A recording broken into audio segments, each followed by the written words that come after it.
ವಕ್ಫ್ ಆಸ್ತಿಯಾಗಿ ರೈತರ ಭೂಮಿ ವಶಕ್ಕೆ ಖಂಡನೆ. ಬೆಂಗಳೂರು ಸೇರಿ ಜಿಲ್ಲಾ ಕೇಂದ್ರಗಳಲ್ಲಿ ಬಿಜೆಪಿ ಪ್ರತಿಭಟನೆ. ರಾಜ್ಯ ಸರ್ಕಾರದ ವಿರುದ್ಧ ಆಕ್ರೋಶ.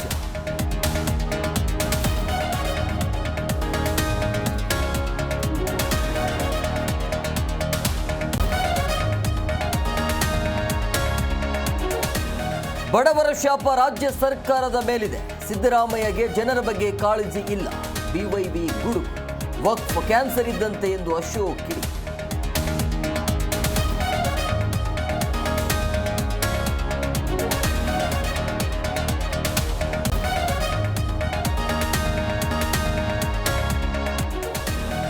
ಬೈ ಎಲೆಕ್ಷನ್ ಫಲಿತಾಂಶಕ್ಕೆ ಕೌಂಟ್ ಡೌನ್. ಮತ ಎಣಿಕೆ ಕೇಂದ್ರಗಳಲ್ಲಿ ಸಿದ್ಧತೆ, ಖಾಕಿ ಕಟ್ಟೆಚ್ಚರ.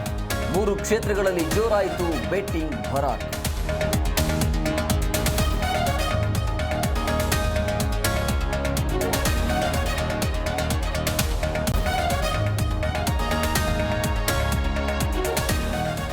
ಮಣಿಪುರ ಹಿಂಸಾಚಾರದಲ್ಲಿ ಮನೆ ಧ್ವಂಸ ಕೇಸ್. ಶಾಂತಿಯುತ ಪ್ರತಿಭಟನೆಗೆ ನಮ್ಮ ಬೆಂಬಲ. ದುಷ್ಕೃತ್ಯ ಎಸಗಿದವರ ವಿರುದ್ಧ ಕ್ರಮ ನಿಶ್ಚಿತ ಎಂದ ಸಿಎಂ.